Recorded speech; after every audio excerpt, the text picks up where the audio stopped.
Yo, what's up, guys? It's Noah here, and I'm back to talk through some NBA for today's slate on Monday, March 11th. I know I've been gone for like the last week or so. I said in my video last Monday that I was going on a trip with my girlfriend up to the mountains. Wasn't going to be able to make any videos, last week, pretty much Tuesday through Sunday, but back home, ready to get back on the grind, and we got some player props to talk through that I do like for this Monday slate. We've got 6 games tonight. I got 2 early props guys that I do like for tonight's slate that we're going to talk about in this video. So before we talk through these 2 plays, as always, if you guys do enjoy these Prizepicks videos, if they do help you out, please hit that like button down below. Make sure to hit that subscribe button if you have not yet. And if you guys are new to Prizepicks, if you don't have an account over on Prizepicks, you can sign up, linked down below in the description, or just use that promo code NOAH. When you sign up for Prizepicks, get your first deposit matched up to $100. And I do want to shout out Sleeper as well before we talk through our Prizepicks plays. We do have a partnership with Sleeper. If you guys don't have an account over on Sleeper, you can sign up for Sleeper, make a deposit, use promo code NOAH over there, and get your first deposit matched up to $500.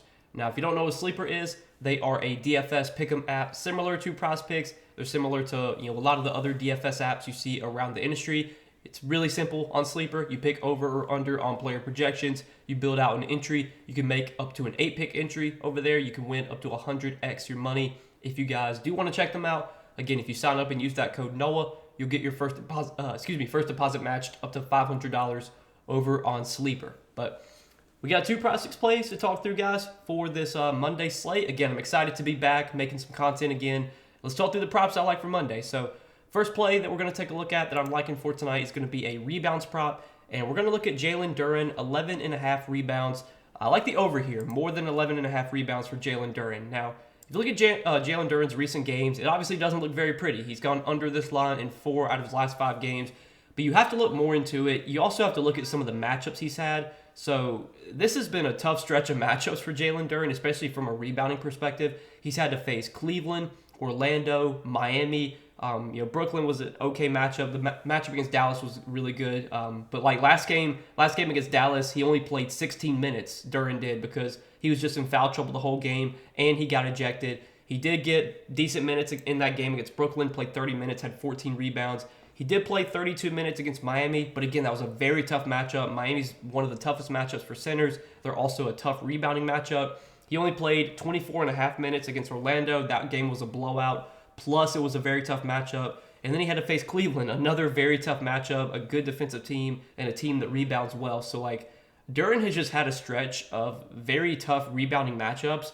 Well, now he gets one of the best possible matchups for rebounding going up against the Hornets. The Hornets this season, they're giving up the second most rebounds per game to the center position. And Duren has had a lot of success against the Hornets. I'm not one to weight player versus team stats heavily, but Duren has faced the Hornets 5 times. In those 5 games, 19 rebounds, 13 rebounds, 9 rebounds, 17 rebounds, and 8 rebounds. So he's gone over this line in 3 out of 5 games against Charlotte. And if you do look at the 2 games where he went under, the game where he had 9 rebounds, he only played 21 minutes. In the game where he had 8 rebounds, he only played 22 minutes. So, the minutes weren't really there for Duren in those games where he went under this line. He was still able to get 9 rebounds and 8 rebounds in only 21 and 22 minutes. I think most nights we should expect Jalen Duren to play over 30 minutes. If you look at his games lately, he did play 30 minutes against Brooklyn, 32 against Miami, again 31 against Cleveland. Even looking before the Cleveland game, he played 31 against Chicago, 31 against New York, 33 against Orlando. So typically, we're going to get around 30 to 34 minutes from Jalen Duren, and in one of the best possible matchups for rebounding, I like his chances of getting 12 rebounds here. Jalen Duren is a great rebounder. He's averaging 18.9 rebound chances per game this season. He's been dominating the rebounding on this Detroit team, and again, it's a great matchup here. One of the best matchups possible for rebounding for centers going up against the Hornets. So, like this over here of 11.5 rebounds for Jalen Duren. And right now on Pinnacle, Pinnacle does have this line favored minus 133 to go over. Pinnacle's known to be one of the more sharper sports books, and they currently have this line minus 133 favored to go over. So they're liking the over here as well. I like this play quite a bit as well. So Jalen Duren, more than 11.5 rebounds will be our first play for tonight.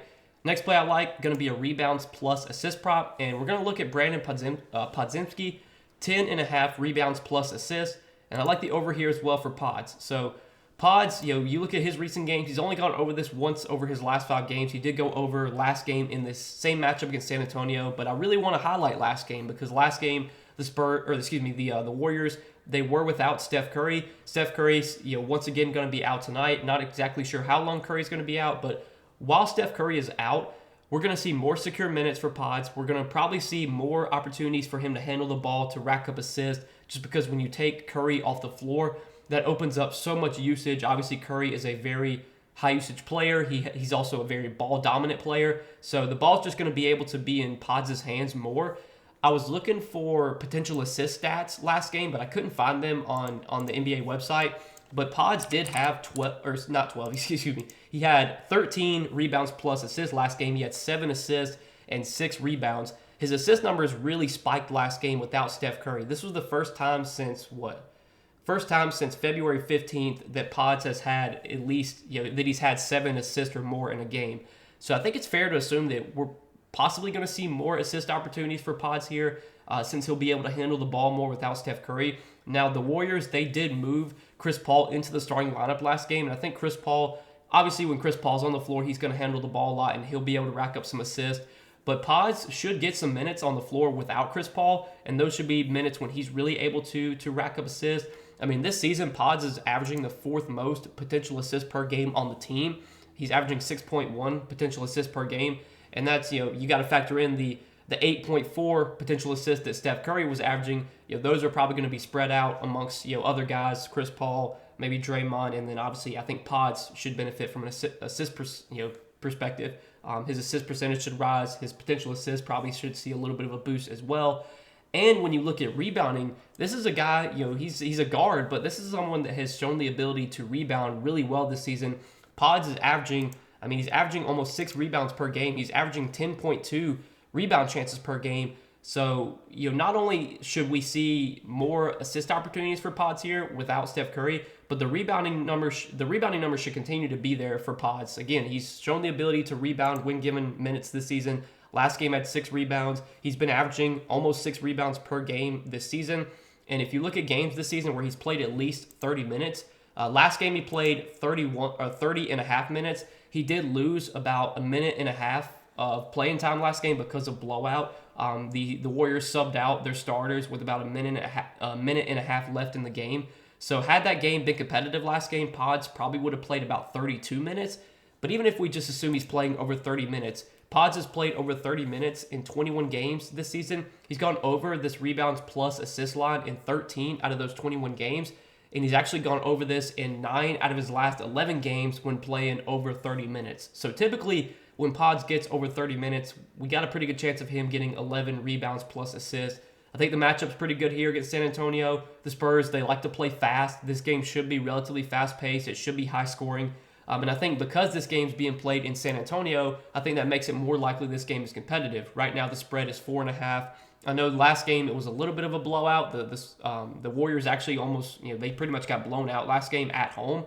I wouldn't expect a blowout here. I think this game does stay close. I think Pods plays about 32 minutes, and when Pods is getting 32 minutes, especially without Steph Curry, I think we got a pretty good chance of getting 11 rebounds plus assists. So that's what I'm liking as our second play for tonight, guys, is Brandon Podziemski more than 10.5 rebounds plus assists. So these are 2 props that I'm liking for Monday's 6-game NBA slate. Again, guys, I'm excited to be back and making content. I know I was gone all last week.